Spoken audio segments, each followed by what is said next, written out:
I love Ruta. ለጥያቄያችሁ ሁሉ መልስ ይዤ መጥቻለሁ። እንዴት ዋላችሁ? የሰዓት ዜናችን ጀምሯል። ሰበር ዜና። ሰላም ጤና ይስጥልኝ ክብራንና ክብራን አድማጭ ተመልካቾቼ በመላው ዓለም ላይ ለምትገኙ ውድ ሀገሬ ልጆች በያላችሁበት ሰላማችሁ ይብዛ እያልኩኝ ታዲያ ዛሬም ሶሻል ሚዲያውን እየቀወጠው ያረፈደው የአብርሃም ችግር ነው። አብርሃም በሆስፒታል ውስጥ ምንም የመንቃት ነገር ምንም እያሳየ አይደለም። አብርሃም በጣም ታሟል። አብርሃም በጣም አሳዛኝ ሁኔታ ላይ ነው ያለው። አብርሃም ቤተሰቦቹ ራሱ በጣም ጭንቀት ላይ ናቸው።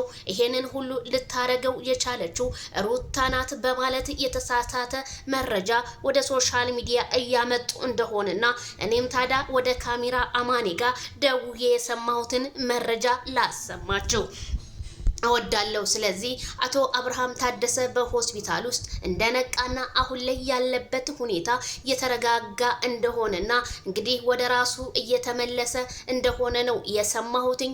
ምንም የጎዳው ነገር ምንም የሆነው ነገር የለም። አብርሃም በመጨናነቅ እንደወደቀ ነው እንግዲህ ሆስፒታል ዶክተሩም የተናገረው ማለት ነው። ታዲያ ሄርሜላን ይሄ የአብርሃም መውደቅ አስጨንቋት ከዛ ከዚህም ብትል ሌሎችም ጓደኞቹ አብርሃም በመታመሙና በመውደቁ ቢያሳዝናቸውም ይሄንን ለማድረግ የተነሱት እነሱ እንደሆኑና በ80 ሚስቱ ላይ እየቀለዱበት እንደሆነ ራሱን ሲያስበው አብርሃም ወደ ጭንቀት ገብቶ መውደቁ ትናንትና በቪዲዮ ላይ አይተናል። ታዲያ ምን አሳዳጊ የበደላችሁ ብትሆኑ ነው አብርሃም ሆስፒታል ውስጥ መንቀሳቀስ አይችልም ምናምን እያላችሁ ለህዝቡ ምንም የማያውቅ መስሏችሁ ኮሜንታተርን ለመሸወድ ብዙም አትሯሯጡ። እኔማ በጣም የገረመኝ አንዳንድ ሰዎች የተለያየ ሰው ጋር ይደውሉና በውሸት ሆስፒታል አብርሃም ወድቆ አብርሃም ራሱን እንደዚህ ሆኗል ራሱን እንደዚህ ነው የምትሉ እህቶቻችን በፈጣሪ እግዚአብሔርን እያላችሁ የምትምሉ ግን ነገ ቀብራችሁን እያጠበባችሁት መሆኑን አትሳሳቱ እላለሁ። እኔ በግሬስ ፋሚሊ ስም እኔ ዜድሾ ልቀጣላችሁ። አብርሃም አሁን ያለበት ሁኔታ ደህና ነው፣ ተረጋግቶ ይመጣላችኋል። ሆስፒታል ውስጥ ነው ያለው፣ ደህና ነው። ምንም የገጠመው ችግር ምንም ነገር የለም። በጭንቀት ቢሆን እንጂ ብያለሁኝ። ስለዚህ ሩታም አሁን ላይ እንግዲህ ወደ ራሷ ተመልሳ አብርሃምን ይቅርታውን እንደምትቀበል ባለሙሉ ተስፋ ነኝ። ምክንያቱም እሱ ከወርቁ ጀምሮ ከመኪናው ጀምሮ ሩታ አልቀበልም ይሄ የእንት አይደለም የሄርሜላ ነው ስትለው አብርሃም ደግሞ እኔ ሰርቼ የማድር ልጅ አይደለሁኝም ወይ እኔ ከራሴ ተርፌ ለሌላ ሰው የምሰጥ አይደለሁም ወይ በማለት ወርቁንም እንግዲህ በጣም ለሚወዳት እናቱ ወርቁ አንገቷ ላይ ሲያረግላትም ነበረ። ያ ሁሉ ተደማምሮ ከዛሬ 3 ወር በፊትም አብርሃም ሆስፒታል እንደገባ እናውቃለን። አሁንም የአብርሃም ነገር እንደቀጠለ ነው።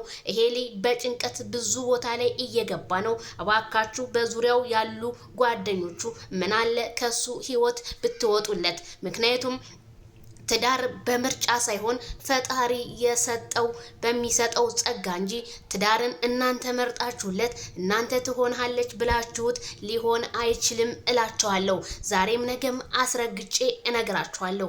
አብርሃምና ሩታን የሚለያያቸው ሰው ሳይሆን ፈጣሪና ፈጣሪ ነው። ምክንያቱም ዛሬ በመካከላቸው ንፋስ ተገኘ ተብሎ ያንን ንፋስ ለማስገባት በጣም ብዙ ሰዎች ሲሯሯጡ አየሁ። እሱንም ታዝቤ በጣም ገርሞኝ ተመናገር ዝምታ ይበልጣል የሚባለው እውነትም ትክክል ነው። ታዲያ ሩታ የአብርሃም መታመምና ሆስፒታል መግባት ቢያስደነግጣትም ለጊዜው ግን አብርሃም የጊዜያዊ ጉዳይ ሆኖ እንጂ ከሆስፒታል ውስጥ ነቅቷል። እባካችሁ ሁላችሁም ይሄንን መረጃ ሼር አድርጉት ማለት ነው። እህቶቻችን በጣም ተጨንቃችሁ በማዳም ቤት ለምታለሱ እህቶቼ ወደ ራሳችሁ ተመለሱ። ማይክል ጃክሰን የሚዲያው መሪ በመጨናነቅ እግዚአብሔርን ብላ ስትምልለትና እወድሃለሁ ስትለው እሱ ደግሞ እንደ እህት ነው የማይሽ ሲላት በዙሪያው ያሉ ጓደኞቹ አረ ሩታ አትሆንህም፣ ሩታ ላንተ ፍቅር አትሰጥህም፣ ሩታ ላንተ ሪስፔክት የላትም፣ ሩታ ምንም ላንተ ቦታ የላትም፣ ሄርሜላን አፍቅር ሲሉት አብርሃም በሰዓቱ የሚመርጠው ነገር ጠፍቶበት እንዲሁም በመካከል ላይ ትንሹን ሲያስታውስ አብርሃምዬ እዚህ ችግር ውስጥ በመውደቁ ግን ሁላችንም ልባችን ቢያዝንም ግን ማይክል ጃክሰን ይሄን ነገር እንደምታስተካክል ባለሙሉ ተስፋ ነን። ሄርሜላ ሴተኛ አዳሪዋ ዛሬም እንደቀጠለች ነው። ራቁቷን እየመጣች በየሶሻል ሚዲያው በየቲክቶኩ ለወንዶች ፈተና ለመሆን ያንን ፈተና ግን ለመወጣት ወንዶች ወደ ቤተ ክርስቲያናችሁ ብትሄዱ እንደኔ መልካም ይመስለኛል። ምክንያቱም ጾለት ስታረጉ ከዚህ ከሰይጣን ነገር ትወገዳላችሁ። አንድ ሴት በአደባባይ ወጥታ አፈቀርኩ አብርሽዬ አፈቀርኩ አይኔ ላይንህ ስትለው እሱ ደግሞ የአይኖቹን ጭራ ስብር በማድረግ እሷን ለማየት ብዙም ደስተኛ አልሆነም። ሩታ አይላቪው ሩታ ዛሬም ነገም አይላቪው ሩታ በማለት ውስጥ አሙቆ በመውደቁ ብዙ ሰዎች ይሄንን ነገር እንዴት ይሄ ሊሆን ቻለ በማለት እና ቤላና እነ ብሩክ ላይ እንግዲህ ብዙ ሰው ሲናገር ነበር።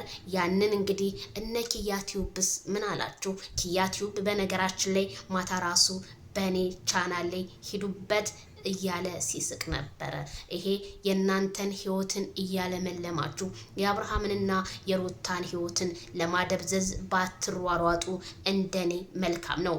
የተጣላን ሰው ሲያስታርቅ እንጂ ሰው ሲያለያይ ሶስተኛ ሸይጣን ነው ብዬ ነው እኔ የማምነው። ሁላችሁም እባከሽ ዜድዬ ዜናሽ ይርዘም ዜድዬ ለምትሉኝ፣ አዎ ዜናዬ ይረዝማል። ምክንያቱም አንዳንዴ ልክ እንደ ማስቲካ ሲሳብ ብዙም ስለማይመቸኝና አጠር መጠን ሲል ህዝቡ ይሄንን መረጃ ቶሎ እንዳዳምጠው ስል ነው እኔ የማሳጥረው ማለት ነው። አሁንም ኦዲየንሶቼ ደጋግሜ እነግራቸዋለሁ፣ አብርሃም ያለበት ሁኔታ ጥሩ ሁኔታ ላይ ነው። ከእንቅልፉ ነእቷል። እባካችሁ አትሰቡ፣ አትደንግጡ። እናንተ ብዙ የቤተሰብ ኃላፊነት አላችሁ፣ ብዙ የቤተሰብ ናፍቆት አላችሁ። በስደት ላይ ሆናችሁ እናት አባቴ፣ እህት ወንድሜ፣ አገረ ኢትዮጵያ ምን ገጠማት በማለት ስንት ሀሳብ ያላችሁ ልጆች አሁን ለቡታጅራ ዩቲዩበሮች ደግሞ ተነስታችሁ ስታለቃቅሱ በሽታው እየጨማመረ እንዳይመጣባችሁ ስላችሁ ከዚሁ አሳውቃችኋለሁኝ ማለት ነው። የነ ቶሎ ቶሎ ቤት ግድግዳው ሰንበሌጥ በሚባለው እስኪ በምሽቱ ደግሞ ዜናችን አዲስ ነገርን ከሰማው ለእናንተ አበስራችኋለሁ። ላይክ፣ ሸር፣ ሰብስክራይብ በማድረግ የኖቲፊኬሽን ምልክቷን አንድ የተጫኗት የምንለቀው መረጃ እንዲደርሳችሁ ላለውኝ። ባይ ባይ።